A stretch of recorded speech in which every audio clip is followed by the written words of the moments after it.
पहलगाम नरसंहार घटना रे प्राण हराइथिबा प्रशांत शतपथी परिवार को भेटिले बीजेपी राष्ट्रीय उपाध्यक्ष तथा केन्द्रापड़ा सांसद बैजयंत पंडा।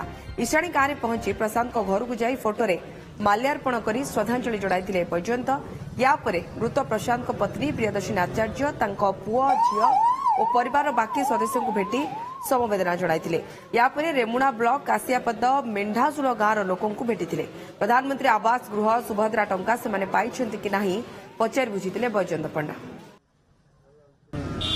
किसी आलोचना विषय अच्छी ना गोटे पीड़ित दुखी परिवार जो समस्ते मर्माहत अच्छा पहुंचिक गोटे मोराल सपोर्ट देवा हूँ मूल कथा। किसी आलोचना फलोचना करने संभव नुहे, करवा उचित नुहे। सहित आम अच्छु से एकुटिया फिल न करूँ एत बड़ दुख विपर्य कौन चर्चा करवा उपस्थिति जाहिर कर दुख समभागी होगा चेष्टा।